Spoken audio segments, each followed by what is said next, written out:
Welcome to LOA Today. I'm Walt Thiessen. With me today are Louis D'Souza and Anne-Marie Young. This is your Daily Dose of Happy. We are so happy you decided to join us today. Marie is going to try to join us shortly, hopefully. She'll be able to step in probably about 50 minutes or so if it works out right. But meantime, we're going to get started with Louis and our guest, Branden Coluccio. And Louis, he is a savage. He's self-admitted. He has acknowledged to the world that he is a savage of the white-collar variety. He sounds like my type of man. I would say, yeah. So let's bring him on without further ado. I love it. Branden, welcome to the program. How are you doing today?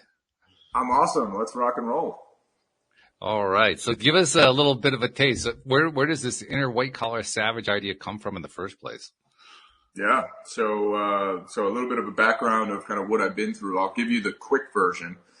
Okay. So I'm an entrepreneurial guy, sort of like born and bred entrepreneur. My family members are all entrepreneurs, all different types of businesses, but I grew up in that environment, right? So very, very entrepreneurial, always dreamed of building and selling big companies. Like from the time I was a child, that was my ambition in life. I was never the person to struggle with finding what they wanted to do.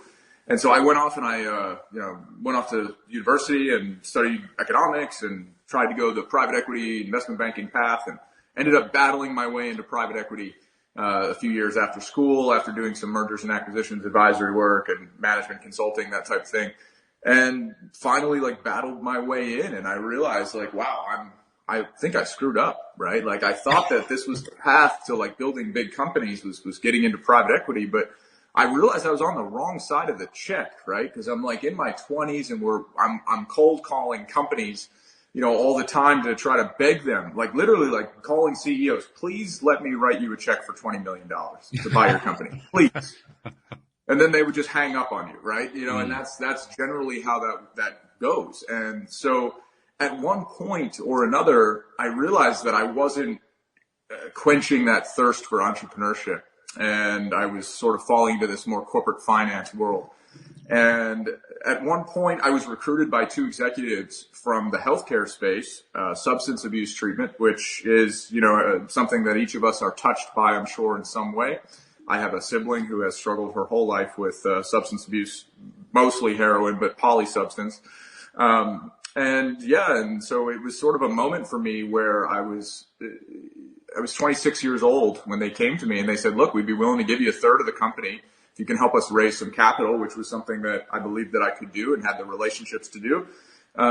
And so we were sort of off and on our way. At 26 years old, I was finally becoming an entrepreneur, what I thought that I always wanted to be. And I think what I believed was my right path. And that for me was a moment, right? These gentlemen that invited me were, significantly older, probably 10, 12 years older than me, more experienced. So I looked up to them in many ways and was just frankly at 26, I was just psyched to be invited to the party, right? Wow, this is an amazing opportunity. So went off and did that, raised a bunch of capital. We built this company up over a period of, it grew very, very quickly, frankly.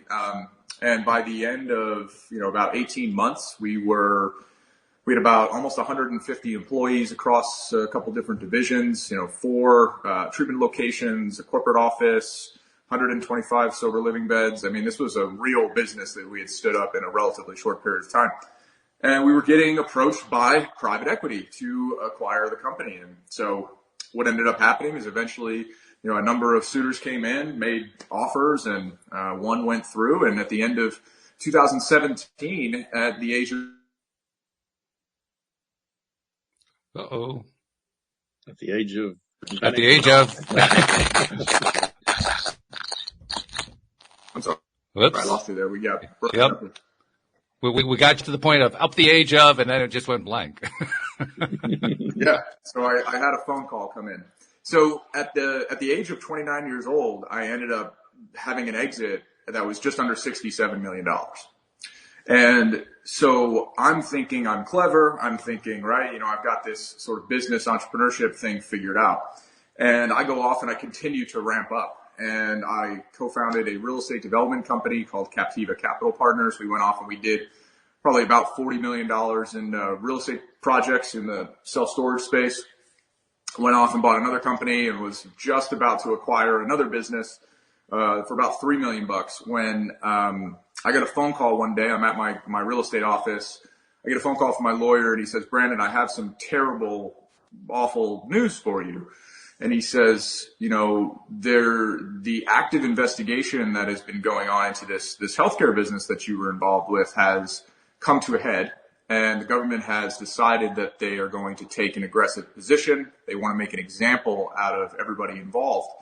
And unfortunately, that means they're throwing the book at pretty much everybody. And, there's a list of about 10 or 11 names, and yours is on it. And you're going to be indicted on like Monday or whatever it was. It was like a Tuesday of the week before. And in that moment, that phone call, my whole life shattered. My entire identity of who I believed that I was, somebody who was law-abiding, trustworthy, compliant, out to try to do good for the world, suddenly that identity was completely reshaped. In addition to my positive reputation, my ego, like everything, it's just destroyed in that moment. And when I share that story with people, I was young, right? I was young and aggressive and hungry, and I created, call it, if you add it all up, about $100 million of enterprise value by 31. And you start to drink your own Kool-Aid, I guess. And when something like that happens and you get your legs taken out from under you, you are really forced to look within. And this is where, to answer your question, this is where the white collar savage mentality was born. Because although the world saw outwardly, they saw success. I had the cars and the penthouse and all that stuff, right? That's all fine. But inwardly, I was self-medicating with alcohol. I was generally a pretty miserable person. I had no daily structure. I was not fit, right? I lacked all of the things that make a complete man. I only had the one component, which was, we'll call it the business success. And so it was during this process that I created this persona. I had to create this persona because my back was against the wall. I was facing like significant adversity. And at one point after everything had crumbled, so if you think about it, I was off, buying companies, building real estate, doing all this stuff, very, very fast-paced life. And then like the next day, I was sitting on my couch wondering what was going to happen with me. I was 31 years old, thinking my life was completely over and that I'd never do anything ever again of significance. And I sulked. I just crumbled. I completely cracked. And I sat around for about 3 weeks. And eventually I would watch Gordon Ramsay's Kitchen Nightmares. I found him screaming at people to be helpful in my weak state of mind. I don't know what it was, but anyway, at some point I said, like, what am I going to do am I going to do this for the rest of my life? Is this what I'm going to become? Am I going to crumble? Am I going to crack under this pressure?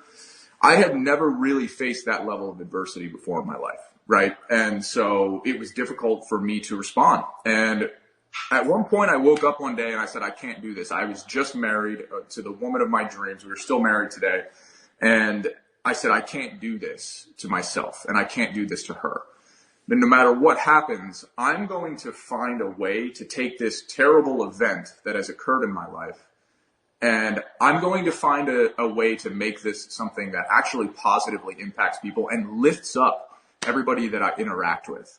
And I had no idea, like a true entrepreneur, I had no idea how the hell I was going to actually pull off that type of a mission.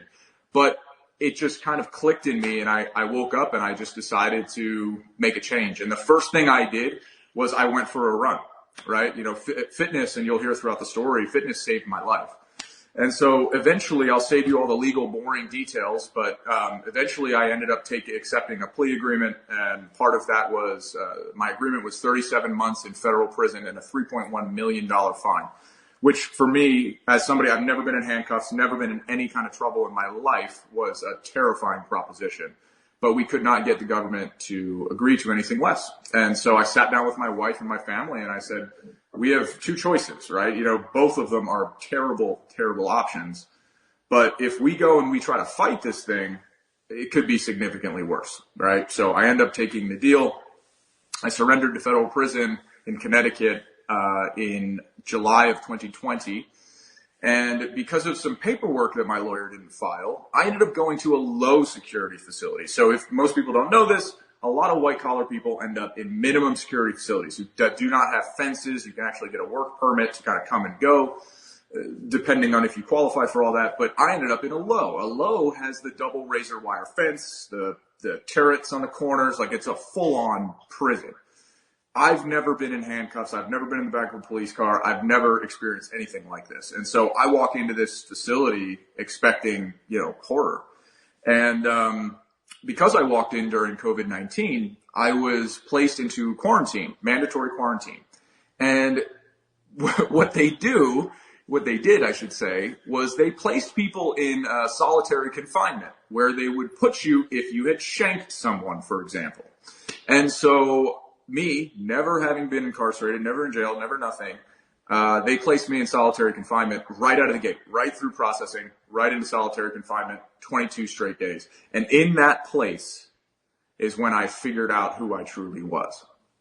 Because when you're put in that environment, when you've never been in something like, in a situation like that, you have two choices, right? And that's like strength, just choose to try to be strong and get through it, or crack.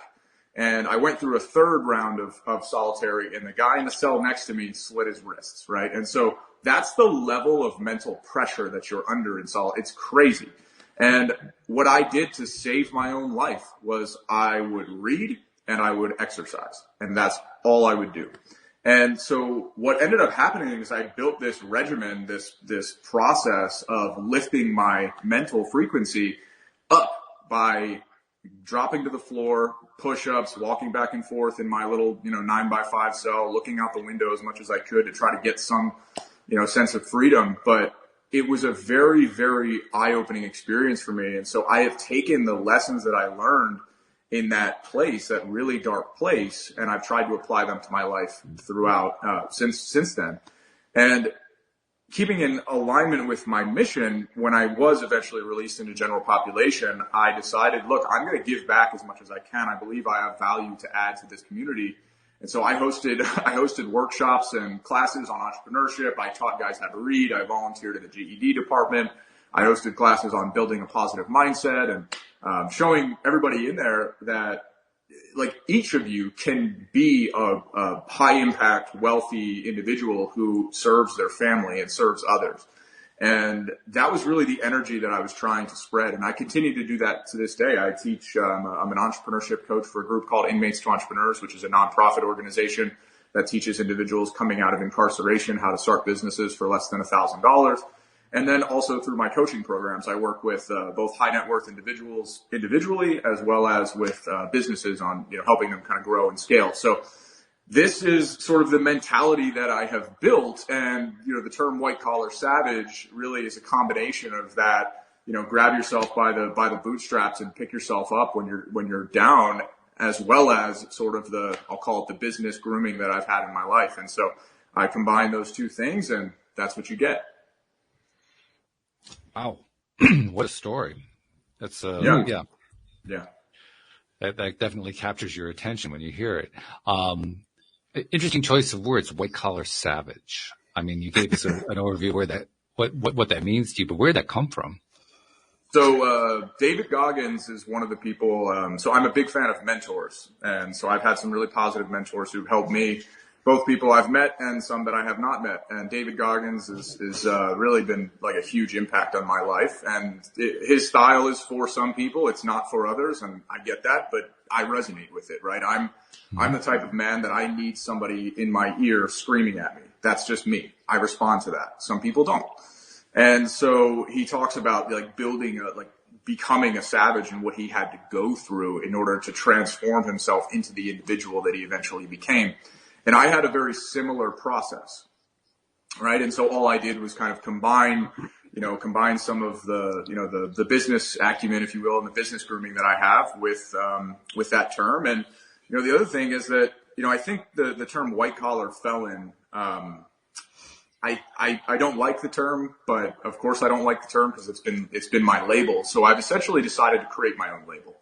And that's how it all came about. Okay. Yeah.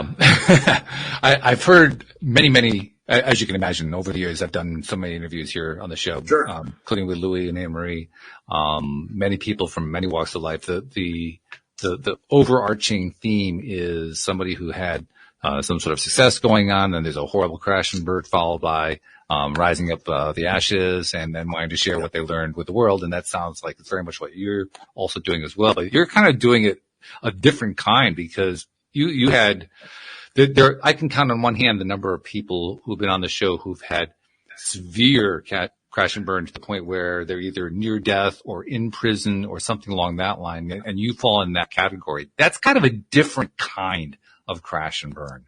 I mean, I think you described it to us as you felt like you were shattered, which I thought was a pretty good adjective to describe it.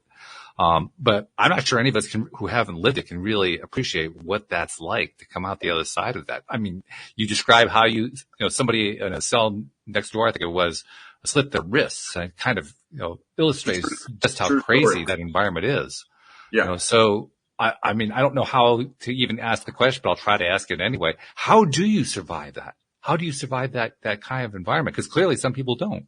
So when I was in that, and it's different, it goes through phases, right? So the first phase, when you're indicted, or you're told you're going to be indicted, right? Especially for a professional. I built a decade-long, really strong reputation. At first, that was the only thing I could think about. The only thing I could think about was me. Poor me. What's going to happen to me, right? And then at some point, I transitioned to, like I tried to explain in my story, wait a minute, I need to get out of my head.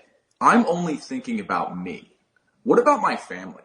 What about the people who care about me? What about the people who believe in me? Am I going to let those people down? Right? So I started to shift my mindset away from just myself and all the bad stuff that was happening to me, which I think is very easy for us to do. And this applies not just to a catastrophic situation. It applies to just general life, right? We're always obsessed with our own problems. And one of the things that really helped me through it was actually finding a bigger purpose and a bigger mission that was just outside of me. Of course, I found benefit in helping and serving other people. Yes, absolutely. But it was one of those things that for a moment, it distracted me from feeling sorry for myself essentially. And, when you're in the depths of those moments, like, for example, when I first went into solitary confinement, and I'll never forget that sound when that door shuts and it's like the strongest deadbolt you've ever heard. And there's no way you're getting out of there, and you don't know when you're going to get out. It literally becomes I just need to get through this moment now. And then you get through that moment, and then you get to the next moment. And what I would do is I would essentially just measure these moments in chapters of a book. And so fortunately there were like some books like strewn under the bed. And so I would just, whatever it was, I would just read it, and it's kind of your mental escape. And I would read a chapter, and I would drop to the floor, and I would do 50 push-ups or some burpees or whatever, just to get my energy level up and get my mindset up. And I just did that over and over and over and over and over again. And 3 weeks later, I walked out of there. I probably lost, and I'm not exaggerating, I walked into prison 186 pounds. I walked out 152. And so I probably lost about half that weight just in those 3 weeks, right? Like just the stress and the anxiety and the lack of calories, right? You're completely underfed.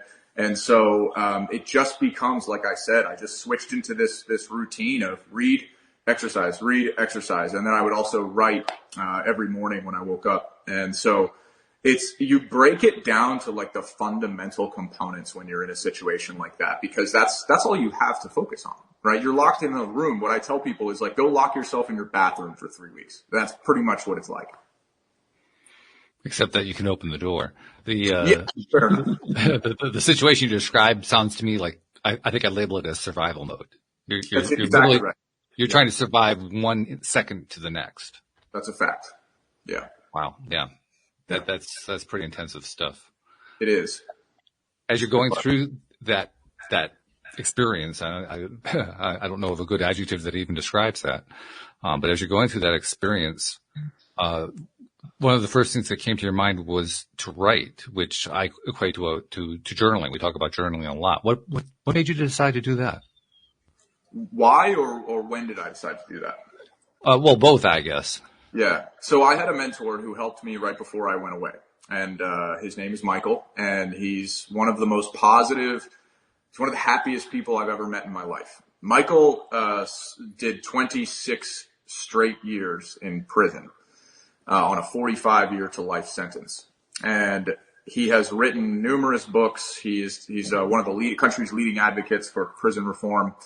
And he mentored me through the early stages of my journey and was very helpful. And he said one of the things that he found most beneficial was writing and then distributing your work to the people who it might help. And so what I did during my pre-trial process was I wrote a little book called Looking Forward, the Never Quit Mentality, and then a little self-directed course that went along with it. And I then licensed that to Michael and his group, and he put it into part of his curriculum that was then disseminated into jails and institutions around the country. And so even before I went away, I saw that even though it was just a tiny impact, I saw that the lessons that I was sharing as I was documenting my journey and going through struggle, I saw that there was actually a real world impact and that it was helping other people. And so I decided that I was going to continue to document my journey, both in writing and, more recently I've been putting a lot of content out there, right? So of course you can't do that while you're incarcerated. And so I did the best that I could. And one of the funny part of the story is that when you go into prison, they literally give you like a manual and it's like all the rules. And so I had no paper to write on, right? I don't have anything. I'm just in a cell. And so they give you a manual though. And then I found this little broken pencil under the bed. And so I like sharpened it on the side of the steel frame bed. And I would just write. I would write like in the margins, on the bottom of the page, on the backs of the pages. And I would just wake up and I would document my journey. I would write about what I saw. I would write about what I was thinking. I would write about my plans. I would write about all of the things that I felt grateful for in that moment. Again, just trying to focus on some of the positive things. And then the impact that I wanted to have. And so, I found that process just to be almost like a release, if you will, of, just all the emotion. Just let it kind of come out, sloppy on paper. And it was very, very helpful. And it's a process I still do. I write every single morning. So you were describing a moment ago how you were very intent on getting that idea, that process into the hands of others, but it sounds also like it helped you specifically, personally. 100%. A lot of what I do, I mean, look, I do believe deeply in serving other people, but I get great enjoyment in it. I get a sense of validation and satisfaction from trying to improve the lives of other people. So it's both ways, right? But absolutely, my writing, every morning I wake up at 4:30. I will either read some quotes, I'll study a little bit of philosophy and just kind of try to get my mind into a certain mental state. And then I write for, 10, 15 minutes every single morning. And, some of my community members end up getting that writing as well. But it's a process that has really, really helped me and helps me set the day every single morning. So let me bring my co-hosts in here. First of all, welcome to Anne Marie, who was able to make it. We weren't sure when you were going to be able to get in here, but thank you. Good to see you. How you doing? I'm doing very well. Apologies for being late, and I'm going to have to go and watch rewatch the show because I really want to know what happened at the beginning. Branden. You missed quite a story. You came in right at the end of it. Yeah, you'll definitely want to hear that one. But, but we're glad you could make it anyway. And Louis, I want to go to you first on this because obviously you did hear the whole story. And as usual, I imagine you have some sort of commentary going on here. What are you thinking about? Branden, you say you're looking at philosophy at the moment. How does your philosophy before and after the experience changed? And what are you leaning towards at the moment? So I didn't have a philosophy before, right? And I think that's so if I asked you beforehand, why you're alive, you would say, I don't know. I haven't really thought about it. I was too focused on me. I was very focused on just validating myself through success. Right. I was a very success-oriented individual. I thought that was what was important in life. And so for me, it was, I was always, I guess you would say, introspective to some sense, but I never actually did anything about it. Right. It was more conversation. And I think the switch in my philosophy was taking, building a sense of core values, which is not something that I ever really had, right? I was just doing things because I thought that was how you got to a certain place. And I believe which is why you fell apart. Exactly. You nailed it. And I believe that lack of having a sense of core values is what, like you said, is what allowed me to make decisions that ended up putting me in a very bad situation, right? And so the difference is, I realized that having those core, core sense of values, those core operating principles, that was a huge shift in my mindset. And so, I now, like I said, I live deeply in the service of others. I focus on having a very disciplined life. I'm a very big fan of having mentors. And so those are some things that sound simple and maybe a little bit obvious, but I did not practice any of those things at that point, right? Before my journey. So. Your mentors are curious because I've had a few in my lifetime. Have you ever outgrown any of them? Yes. Absolutely. I think you need different mentors for different things. And one of the rules I have is and this might sound judgmental, but it is what it is. I won't take advice from anybody who is not where I want to be, right? Or above. And that might be in my fitness. It might be in my mindset. It might be in my professional life, my financial life, right? Each of them because it's very rare that you find a human being who is complete in every single one of those areas. Right. And so I look for mentors based on, those different categories, as well as the season of life that I happen to be in. Right. I'm now in what we'll call it my rebuilding season. And so I have a different mentor today than I did at the point where my life had just crumbled and fallen apart. Right. I needed different guidance at that point. What's the next season after the rebuilding one? Giving back. Mm-hmm. And in giving back, you end up being a mentor yourself, don't you? That's correct. Build the man, a complete man, and then give that man to the world. Right. That is my ultimate goal. And that's what I'm working on every single day. And that's where the structure and discipline come from. Have you ever come across Jordan Peterson on the internet? Oh, of course. How could you not? Yeah. Because I see similarities because, he's just had his license, attacked by the board. And he went and fought for it, and now they've said to him he has to be reformed, and they have to re-educate him. And of course, he refused all that point blank, and now he's suing them. Yeah, which is really, really interesting. So he's also somebody who believes in conflict. Yeah, because conflict helps clarity, and so the people who are more in that arena are likely to get cheaper deals. They're likely to get further in life in many respects, which is really interesting because you don't often hear people talking about that aspect of life. Yeah, you certainly can't be afraid of conflict because conflict will come to you whether you want it or not, right? That's just life.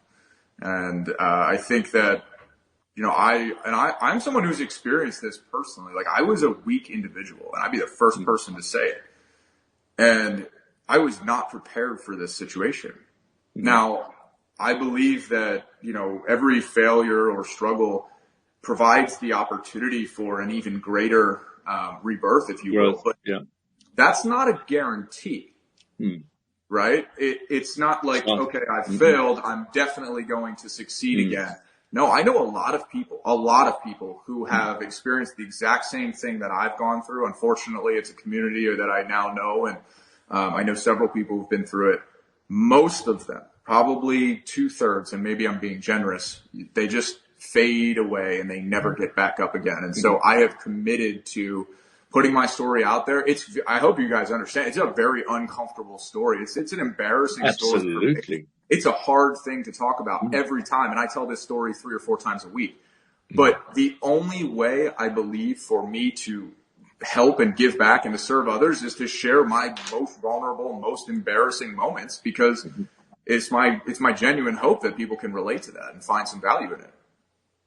It is one of the other questions I wanted to ask you, because obviously you went to jail, you experienced what you experienced, and you came out stronger. What percentage of people who go into incarceration come out with a more positive attitude? I don't think that many. I went in, of course, like I had said, I went in very excited to try to help and to try to make a positive impact. But in my community of about 65 men, there were maybe a handful of guys that really were genuinely invested in building like a future for themselves. And so I would host all these workshops, as I said, and I would provide office hours. And in those office hours, I would sit in the middle of the whole big room at a table, and I had resume writing books and like draft copies of resumes and release plans. I would help guys write release plans, so like what they would do for the next 12 months after they were released, to try to help get them set up. I mean, I would sit there sometimes for hours, and there was a sign, like you could see, I would sit there for hours by myself. And every now and then somebody would come over. It was almost like in that community, they were embarrassed to try to like improve themselves, which I thought was a little strange. But there were maybe a handful who were like deeply, deeply invested, and they would tell me, and they would pull me aside and say, look, I want to be better. I want to serve my family. I want to be a good man, but I don't know how. I grew up in a family of my grandmother taught me how to deal drugs. Like this is the only thing that I know. Like this is the environment some people are growing up in. It's very challenging for them to break out of it. I didn't grow up in that environment. And so I would great benefit to the street cred though. Absolutely. Many of these people, many of the people that I was incarcerated with, like they would make fantastic entrepreneurs. And I explained this to them over and over again. Like, if you can sell and market, which clearly you can do that, that's why you're here. It's white collar crime, quite good stuff. Right? Yeah. Well, if you were to focus that energy on something positive that brought value to, your fellow man and society instead of something destructive, you could serve your family and live a very wonderful life if you committed to that. And that was really the message that I was trying to share. And I brought some of, kind of the business acumen and some of the financial acumen and tried to teach some of that as well, so they would have some substance to it. Looking at the bigger philosophy of incarceration, jail, or whatever you want to call it, Sure. Would you say that the system is very badly designed? It depends on what your intent was. Ooh, good answer. So I think based on the way you asked that question, I'm assuming you would prefer if there were better outcomes, just like I would. Then yes, it was badly designed, but it was not designed to create good outcomes, right? It was designed to be punitive. And but looking at the bigger philosophy of punitive structure, if you understand the law of attraction, when you focus on what you want, you're going to get more of it. When you focus on what you don't want, you're going to get more of it. So, the criminal system is really, some people, as far as I understand, but you may be able to correct me, but, because they're so used to jail, they'll go and commit a crime and get back in it the next day so that they've got somewhere to stay and feel safe again. So I don't know if there's a level of truth to that, but I have heard that is the case. Do you want to hear something? I'll get to that, but it reminded me of an emotion that I felt right before I came home. I was afraid to leave. Mm-hmm. That's weird, right? And I was only, by the way, I only served 10.5 months on 37. So I did they call that a baby bid, right? That doesn't even count for most guys. And so, but even in that period of time, it's amazing how your mind adjusts. And I felt guilty. I felt like I was leaving, these guys behind, and I felt like they needed, not that they needed me, but I believed that I was providing value. And so it was a very, very strange emotion, having to leave there. And so anyway, it was odd. It was a really, really odd feeling. Mm-hmm. Have you ever spent any time thinking about what a better system would be? It's tough because, like you said, a lot of those guys, they leave and they want to come right back. But I think it's because... But isn't it because the system is not designed? The punitive system is not... Well, in some cases, their lives are much better in prison. Prison's exactly. Easy, right? Exactly. Prison, you don't worry about anything. You Safe, don't feeding protected, yourself. Food, yeah. That's it. You can have jobs, but it's easy. It's hard in some ways. Mentally and emotionally, it's difficult. But as far as, having to earn your keep and make money and be productive, it's easy. And so a lot of them, they just like, how do you solve that problem? That's a systemic, societal mental health. Exactly. It's a very big picture. Educational issue. It's a structural problem. And then they end up in that system that is just this revolving door. And so it's, how do I envision a better system? And man, if I could answer that question, I probably would be, I'd be talking to the White House here right now, but absolutely. Yeah. No, that's the kind of level we need to go to move things in it. Yeah. There are a lot of very, very intelligent, driven people who are trying to solve this problem.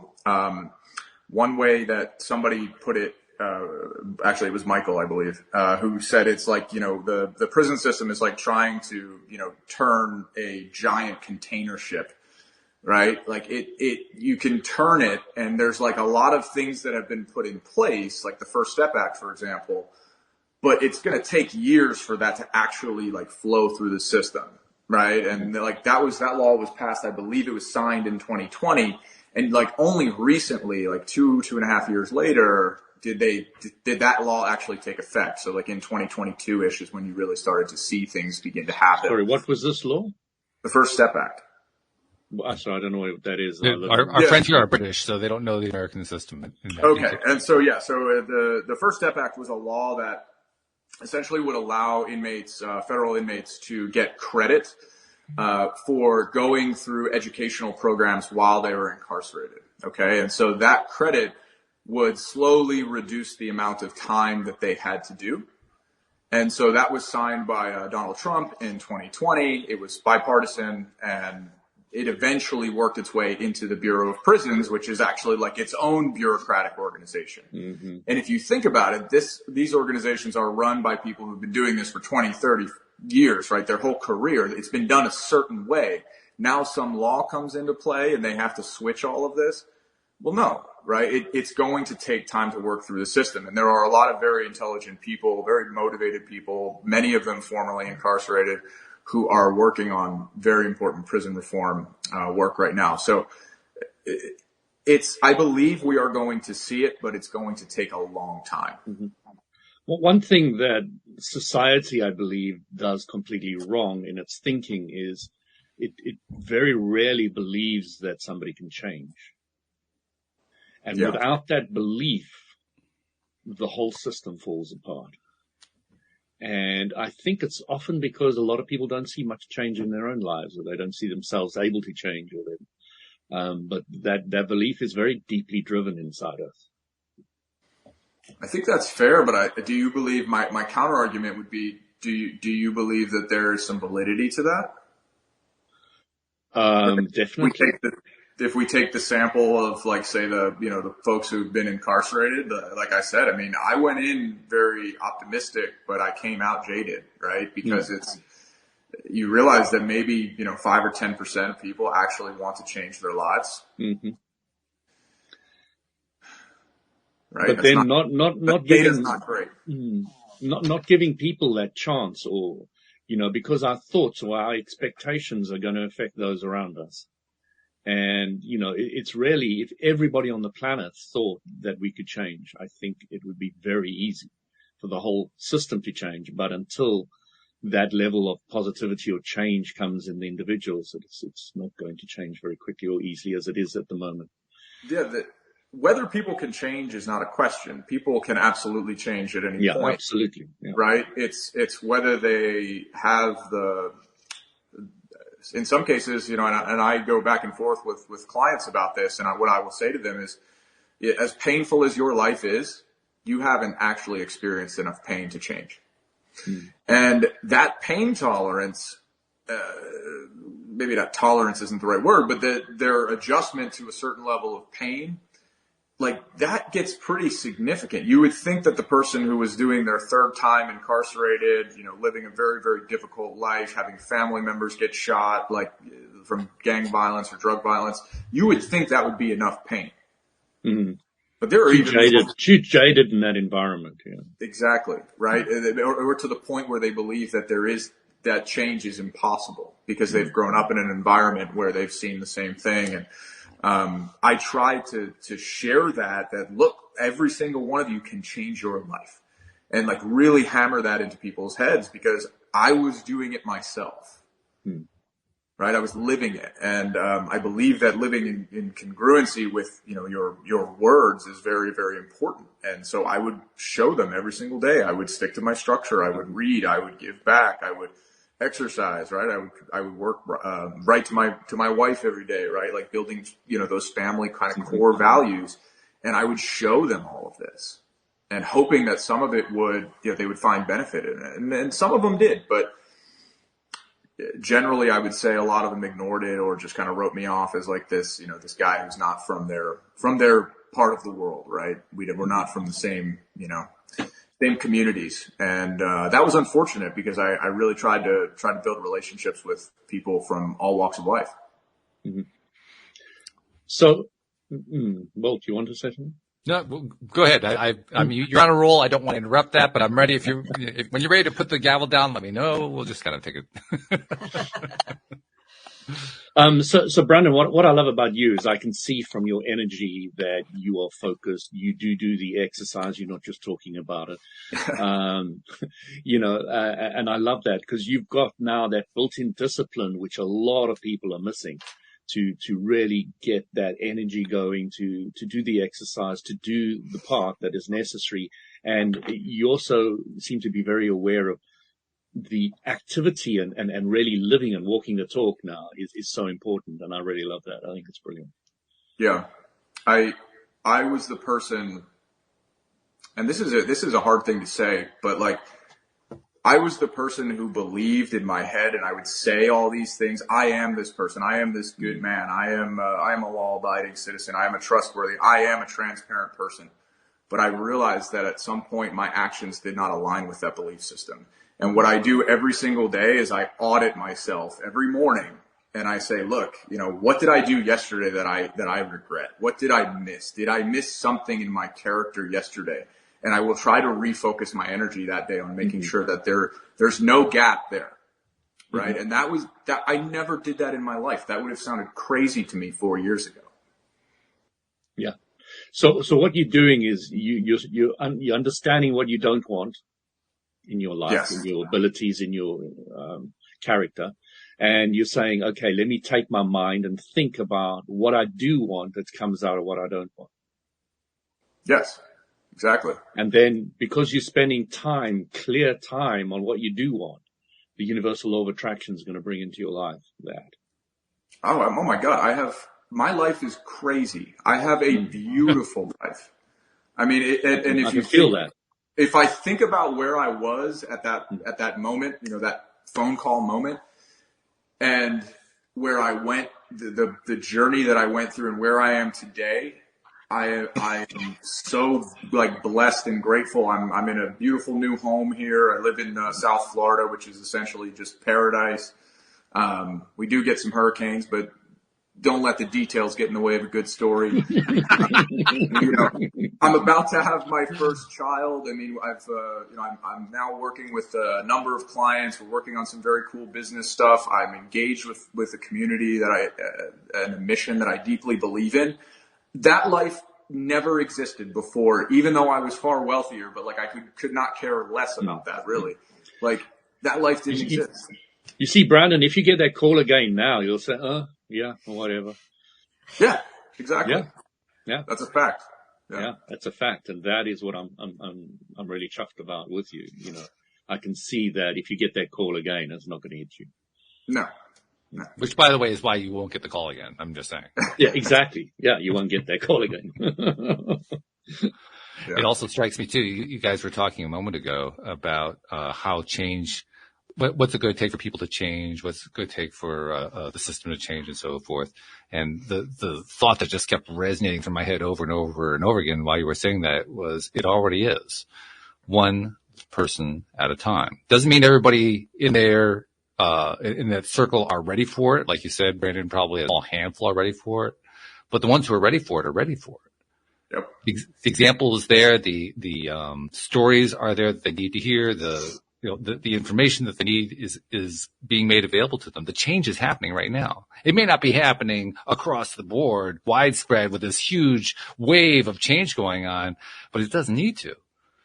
All it needs is to have little bits of change happening, because as those little bits of change happen, they develop their own momentum. The momentum carries itself just because you're being true to the change that you made in your own life and the change that you're encouraging others to make in their lives. So the change is happening. Just got to give it a little time. Yeah. And I think it comes down to like definitiveness of purpose, right? And, something we were talking about earlier, just because, maybe I'm answering my own, when you'd ask me that question about, societal change and should we, focus on it because most people don't believe change is possible. We should not try because the majority don't want to change. Like you just said, Walt, there are a few who will change and who will make a significant impact because they will act definitively. And that is really like what I'm trying to do, is I'm trying to make an impact. I am just one person, but that's okay. And if I positively impact one other individual in my life, well, that other individual may go off and may positively impact another and then another, right? So we have this, it's really like a ripple effect in a sense. And I believe all of our thoughts and our actions ultimately do have that ripple effect, both negative and positive. And so, I really resonate with what you guys are saying here. The way I learned that the universal law of attraction works, Branden, which is really interesting when I got clarity on it, is that once I've changed myself fully, then other people who need the change or from me or will be drawn towards me, those people that I can help. I don't have to go do it. I don't have to try and change them. I don't have to do anything. I just have to make sure that I keep my core center and my values and my clarity right. And then it'll help all those around me. And, the idea at the moment is I don't have any desire to change anybody. I just have the desire to keep my focus going, keep my clarity going and move forward. And, then the appropriate people will be drawn to me. Yeah, that's it. And so I work every day to be to be the white collar savage, right? Which is a, purpose driven, mission driven individual. And I simply focus, like I had said, I focus on my daily practice and then I share that with the world. That's it. And if that share your draws passion, people, yeah, if that draws people, that's fantastic. If it doesn't, well, I'm going to do the same thing anyway. Exactly. That's not going to make any difference in your life. Yeah. Correct. And so like people ask me all the time, well, what would happen if you were, wildly successful again? Like, what would you do? I would do the exact same thing. And then people often ask me, well, how would you react if you went back to prison? I would do the exact same thing. It's a process that I have that works for me. And I know it worked for me in my darkest moment. And it was a process that didn't exist even when I was outwardly successful. This process has kept me consistent, and it has kept me on a path that has led me to live this incredible life in a very, very short period of time after leaving, prison, I should add, right? Like a lot of people. How long ago was the prison experience? So I was technically released from prison in June of 2021, but it's a phased process, right? So I was not officially released from the Bureau of Prisons until I believe January of 2022. So, we're working on call it 18 months or so. I was on home confinement for a little bit of that before that, but so it's still a very short period of time. But the entire time I was going through this process, I've been planning it, and I've been simply trying to align my actions with that plan. Looking at the reasons you were incarcerated. Yeah. Do you, looking back, do you think that the law, the way it's structured, did you justice? It did what it should do?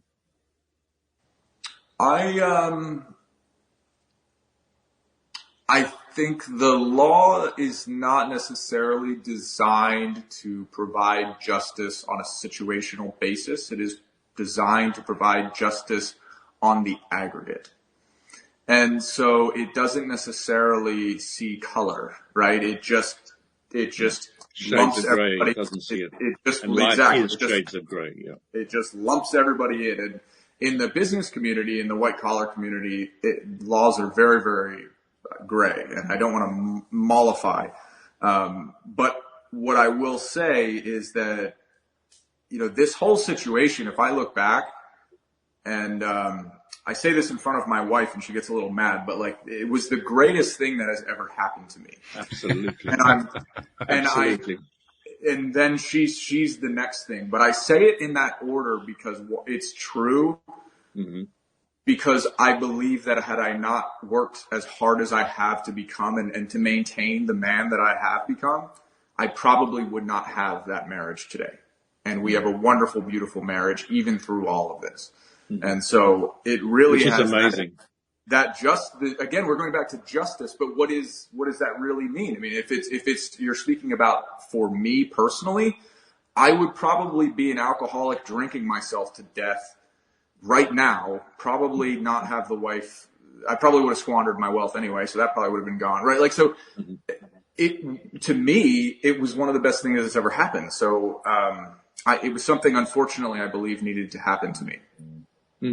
Just or unjust, I don't know. It's interesting how often that comes out in these conversations. It's an experience, no matter what the experience is, it's an experience that the person telling the story never wants to go through again, but they value it more than anything else. Amazing how often that happens. Yeah. Anne-Marie, I think you've got a pretty good handle on what's going on here now, even though you missed the story at the beginning part. So what are you thinking about at this point? I'm loving it. It's so interesting. And I love the fact that, it's the whole mindset change, and it was about your experience and you changing your mindset around it and what you do daily, because it isn't just I had this experience, I'm fixed, I know what I need to do. It is ongoing development work. And I do the same thing every morning. What am I grateful for? What do I want to achieve? When I go to bed, what am I grateful for? What do I want to change? What would I change? And journaling. Yeah, my journal's right here. So I love hearing that it's just constant work and we all have to work on ourselves. One of the most impactful things that somebody said to me about gratitude was, the highest form of gratitude is action.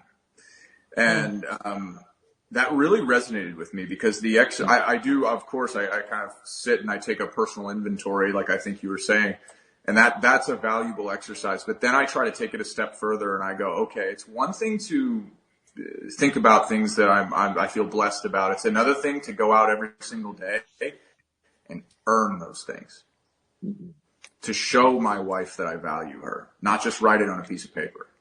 To, prove to myself that I am a good person through action, right? Through deliberate action, to give back and serve the world and not just talk about it on a podcast, to actually go out and do it every single day.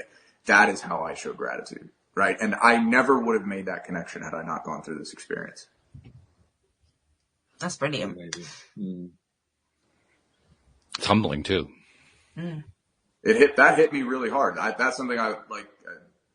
I think about that every day, right? How am I going to show the people that I love and that I truly value? How am I going to show them that I'm grateful? Not just tell them. Because ultimately, you're showing yourself. Yeah, it's a fact. Exactly. And in the process, that's where you gain self-confidence, self-love, self-respect. It's also where you gain, like you were describing before, your sense of what your purpose is in life, at least as you define it right now. Basically, it becomes the source of everything that's going on in your world. Yeah. And, consistency breeds confidence, right? So the more and more you do it, the more confident you feel in it. And the more confident you feel in it, the more action you take, right? So it just becomes this spiral. But the hardest part for so many people is getting that ball rolling, right? It's like trying to move a giant boulder, right? At first, it's extremely difficult. But once the momentum builds, like, I can't imagine my life going another way.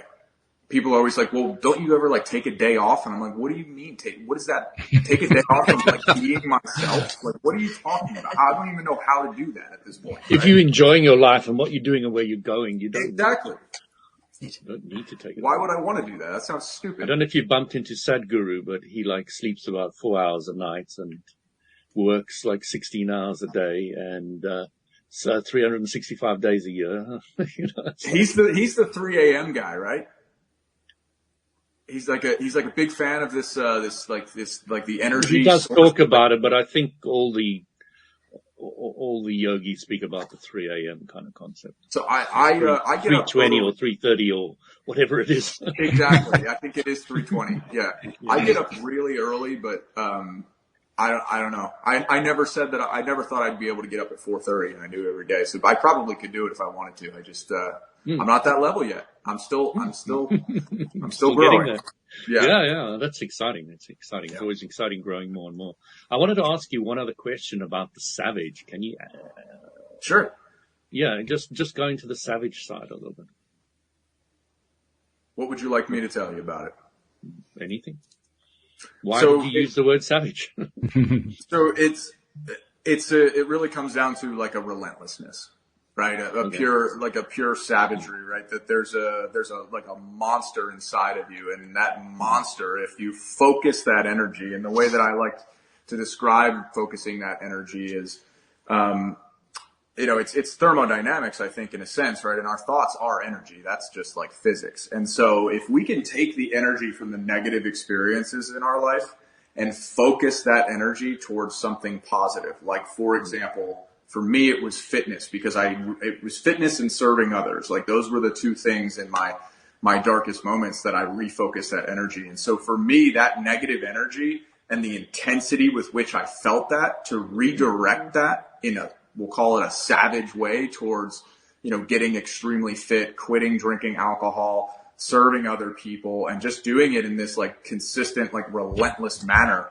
That is really what Savage is designed to embody. And so, yeah. And the fitness piece has really been like a big thing for me. Like I said, I've probably said it 5 times by now, but it completely saved my life. And so every week I put myself through pretty strenuous physical exercise as my reward for having a good week. So on Sundays, I love that. Exactly. Everybody did the exercise thinking about reward. It's all about framing. So I do this every Sunday morning, and I do it live on Instagram. I do this kind of crazy workout, and that's supposed to be my day off. And so instead of taking a day off, I work out every day, and I go and Sunday morning, 6 a.m. on Instagram Live, I do this crazy workout. It's a 1 mile. It's called the Murph. It's like a CrossFit style workout. It's named after a Navy SEAL, and it's a 1 mile run, 100 pull-ups, 200 push-ups, 300 squats, and a 1 mile run. 100 pull-ups. Oh my God. With a 20-pound weight vest on. And so, it is, that is like the pure example of savage. You do it all in one go? No, I can't do them all at once. No, that as would long as there's reps, I'm happy. Yeah. No, if you got to do them one at a time, you do them one at a time. But as long as you can get 100 of them done, yeah, it's 100 one at a time. That's still hectic. My God. It would take a while, but you get out there and you just do it. There is no failure. You just keep going. Wow. I mean, I remember in the army we did pull-ups. Probably the last time I ever did pull-ups. Well, then that's my dare to you, is go out and do some pull-ups today. Okay, I'll take you on. Why not? We're running low on time here. There's one other question I want to bring in here, because you made reference to the facing of that place where so many people don't feel like they can take that first step. It's just too overwhelming. It's too imposing. Whether it be, they may not be in prison. They could be dealing with other kinds of prison, if you will. They could be dealing with a massive drug situation. They could be dealing with abuse at home. They could be dealing with their loss of employment, homelessness. They could be dealing with a whole bunch of possible things, but they all come down to the same thing. What do you do? How do you get started? For someone who's in that place where they need to somehow find a way and a reason to get started, what do you tell them? So people are either motivated by one of two things. It's either the avoidance of pain, that's me, or the pursuit of pleasure. Carrot or stick. What's that? Carrot or stick. Yeah, exactly. Well said. So you have to identify what that is for you. And you have to be very honest with yourself. It's not necessarily like a right or a wrong thing. It's about being self-aware. And I know that there's no amount of reward or money or whatever that's going to make me do something. But if I think about what it would feel like to let my wife down, somebody who has stood by me through everything, I'm saying it now and I'm getting emotional just saying that. That thing that you feel in your chest, that's the thing. Don't ignore that thing, because that thing is what is pulling you. That's your conscience guiding you. And so for some people who are having a hard time identifying that, you got to just lock yourself in a dark room and just like really like get in there and be alone. Well, you need to go to prison. No, you don't have to do it. No. I do not advocate that. You can discover this on your own. But success, might mean different things for different people, right? And it's a progression. So if you have somebody who's like really, truly struggling, it might mean getting out of bed that day. And that's it. That's your win for the day. But then after a period of time, it's like, okay, I'm going to get out of bed. I'm going to go for a walk. Okay, well, now I'm going to get out of bed. I might read a little, and then I'm going to go for a walk. I might read. I might get out of bed. I might go for a walk. I might send a gratitude text message to somebody that's really made a positive impact in my life. You see the progression? It's slowly adding to your development. And that's really what I have done over a period of years. It's been years. It takes years, and I do it every single day. So that would be my suggestion for someone, is just take that initial step. Identify if it is the carrot or if it is the stick for you, and really build that mental framework. And so if I feel like I'm going to quit, and if I do this in my workouts, by the way, if I feel like I'm like, you know what, nobody's counting but me, I can just kind of walk out right now and nobody will ever know. I immediately go, but I'll let my wife down. I will. If I let my wife down, that's like the worst thing that's ever happened to me. And I don't care if I'm going to die. I will finish those push-ups, right? Like that's how I do it. And so you have to find out what that is for you. Nobody can tell you what that is. You have to discover that for yourself. I think it's fair to say, too, that you don't need to have concrete walls in order to be in a prison. That's a fact. People live in far worse prisons than any prison I've ever been in, and it's all in their own mind. Yeah, exactly. Absolutely. Yep. This has been both a chilling and a renewing experience hearing your story, and thank you for sharing it, Branden. Before we go, we need to get some information from you. First of all, how does somebody reach out to you, especially if they're in that dark place and they need that mentor who's been there before? Like you said, you've been there. You know the way out. I have been there, yeah, and exactly. So I post a lot of content on my Instagram. It's at White Collar Savage, and I respond to everyone who reaches out always. So if anybody is in that place, I would be more than happy to help. And you also have a coaching program, I believe. Tell us a little bit about that. Absolutely. Yeah. So I have really two sides of it. I have a business coaching program where I work with high level entrepreneurs and business owners kind of executing what we'll call the private equity playbook.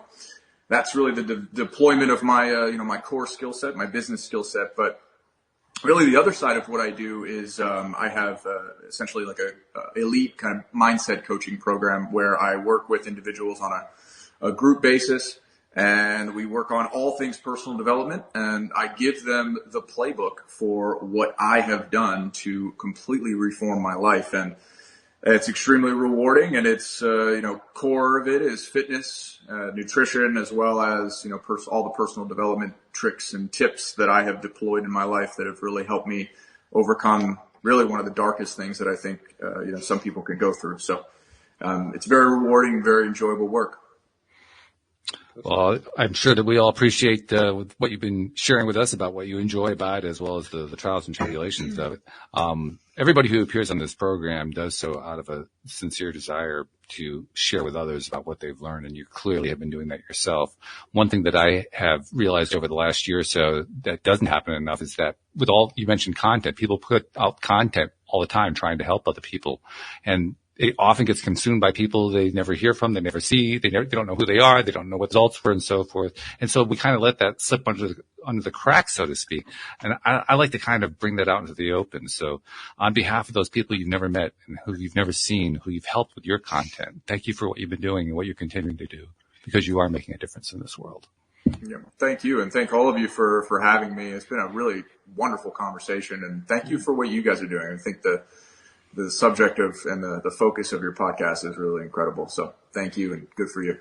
Appreciate that. Anne-Marie, I want to go to you for the last comment. What's the one takeaway? We always look for that one takeaway, that one thing that stands out above all the others. For you, what is it?